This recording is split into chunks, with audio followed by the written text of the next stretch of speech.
Welcome back, viewers. Now, U.S. officials are holding high-stakes talks with Ukrainian negotiators in Florida this weekend as part of efforts to push forward a proposed peace framework aimed at ending Russia's war in Ukraine. The Ukrainian delegation, comprised of key military and government figures, is meeting with U.S. Secretary of State Marco Rubio, Special Envoy Steve Witkoff, and Jared Kushner, the son-in-law of Donald Trump. Marco Rubio says that he expects to make more progress during these talks. The discussions will focus on revising Trump's proposed 28-point plan, which is now cut down to 22 points. Trump's peace plan had faced criticism for being overly favorable to Russia. In related developments, Kremlin spokesperson Dmitry Peskov confirmed that Russian President Putin will receive U.S. Special Envoy Steve Witkoff in Moscow before departing for a state visit to India on December 4 and 5.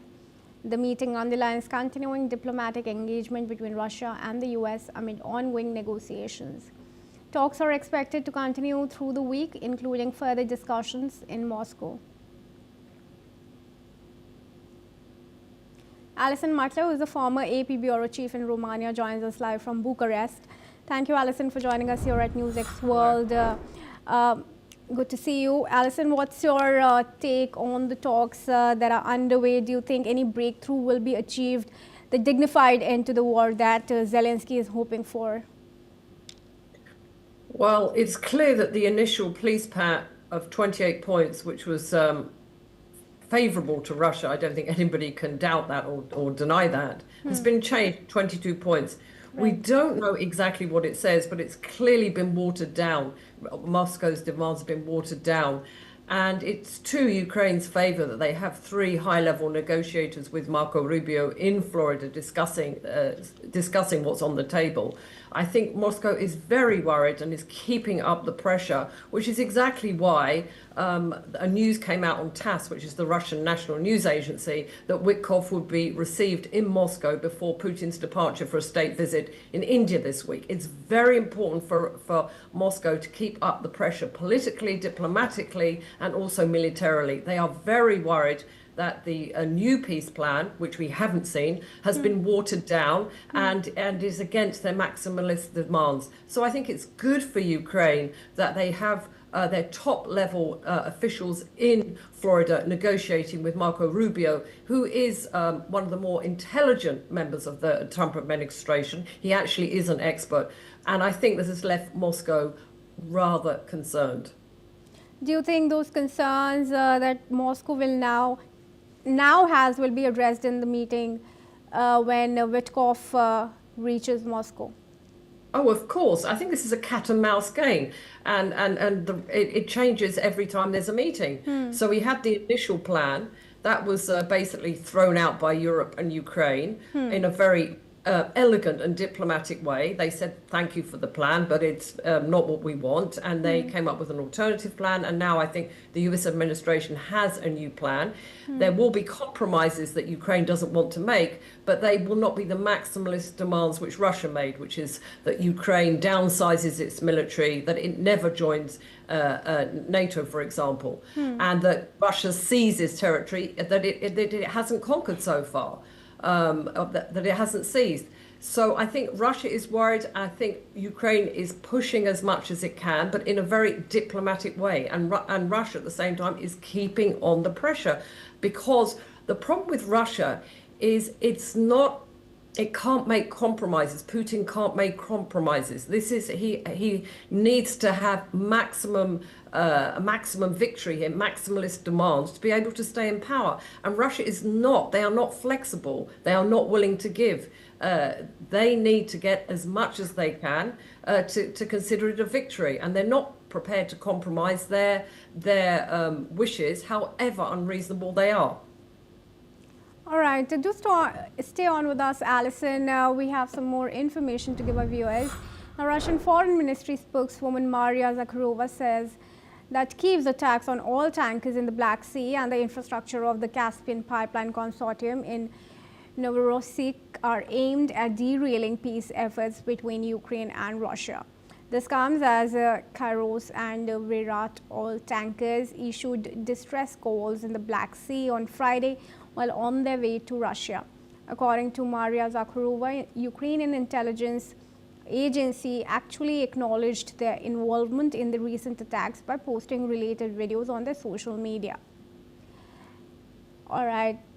I want to bring back Alison into the discussion here. Alison, there are attacks and counterattacks, and they're continuing. Each side is claiming more and more individuals, sometimes even civilians, killed in the drone strikes and the attacks on oil infrastructure. It's very important now that a peace plan is finally accepted and finalized. Zelensky has already said that he's in agreement to the revised plan, especially after the intervention of the E3 powers, Germany, UK and France. How do you see Moscow to perceive this revised plan? Even if Putin expresses disagreement, he's due to visit India. And Prime Minister Modi again has been time and again repeating that he is on the side of peace. So it's very likely that even Prime Minister Modi during his India visit will push him to go for peace and end the war. Yes, it's a very interesting development. India is becoming a stronger and stronger global power in the world, and Modi has played a very interesting role. They are, Modi is neutral, but India does want peace, and he can put pressure on Russia, because Russia, however vast its territory is, relies economically on India and relies, on the imports and of selling to India as well. So Modi does actually have a lot of power.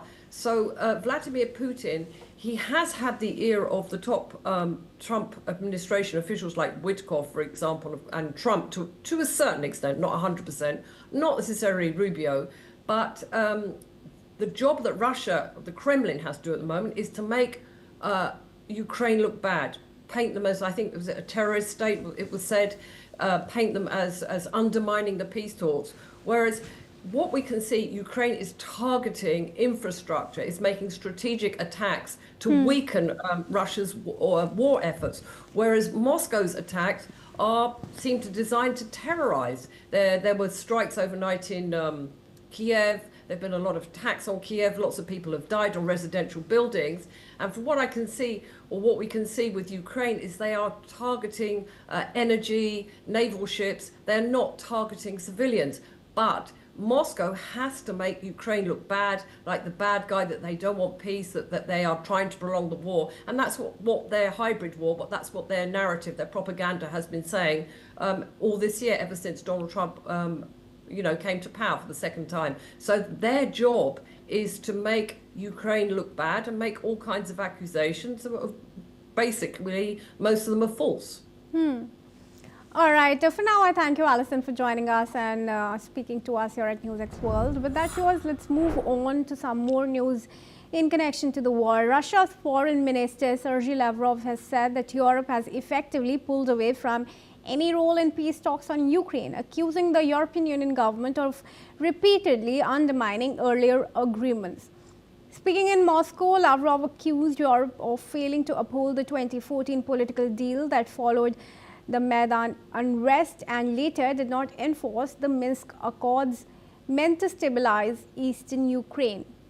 He also claimed that the draft peace framework discussed in Istanbul in April of 2022 collapsed on orders from then UK Prime Minister Boris Johnson, and that European leaders neither opposed it nor tried to salvage the talks. Lavrov also added that there is now almost no discussion of Europe participating in ongoing diplomatic efforts. And I want to bring in Mark Sutherland, who is a geopolitical expert, joins us live from London.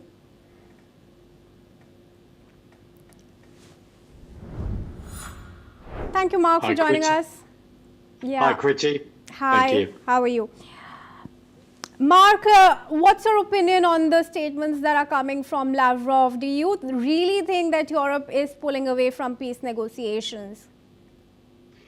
As you've just read, I mean, in TASS, the comments from Lavrov, there they are. Those comments, frankly, you can't deny, no matter how good the Russian propaganda machine is, and it is extremely, extremely good. But if we go back, of course, Maidan, we go back 2014, the comments made in regard to Boris Johnson 2022. Very often these comments are not then put out in certain aspects of the Western press. We also have to remember under the Biden regime, we remember Burisma, we remember Hunter Biden, etc., and all the rest. The other difficult thing is, and I just say this on my own personal opinion, in my humble opinion, is that it is very often so difficult to read what's going on behind closed doors. The European Union, NATO, has had a huge wake-up call after the illegal invasion into the Ukraine in 2022. It's had a wake-up call in this regard, in regard to how much it spends on defense, and also with the comments that have been made in the past by President Trump saying you are not paying enough, we are doing all the heavy lifting for you, you now need to step up and spend more money in regard to NATO and in regard to your other military spending. And as your great previous guest Alison just said, it's how Russia and Ukraine are then having to then paint each other. And there is no doubt about it with the Ukraine's use of drones and going in and attacking the infrastructure of Russia. They're trying to undermine economically. And with other people commenting, there's also issues that Russia may even have on its eastern border within the stans with dealing with China, which is another issue. Plus, as we say, economically, does it have the money to continue this? The number one thing, I'll just end this with this, Kriti. The number one thing, we want to see the war end. There's far too many lives on both sides, the destruction that we've seen in the Ukraine and what people are suffering there in regard to water supplies going on and off, in regard to energy supplies going on and off. This is really, really important. We want this to end. We want people to come around the table and seriously do this. And understandably, when we have to go back in history, along with the Minsk agreements, along, as I've constantly said, going back to 1994, with America and asking Ukraine to get rid of its nuclear missiles, and then we'll defend you. Like in all these situations, and far even further back, there is important history. But because it's an instant reaction, we then don't have time to go through all that. And I urge people to do, because this is what Lavrov is doing. The Russians have a very, very long memory, and how they then conducted themselves. They will then justify that from a historical point of view. Kriti. Well, absolutely. I do see your point there, but stay on with us, Mark. We have some crucial developments also coming in from Israel, where Prime Minister Netanyahu is facing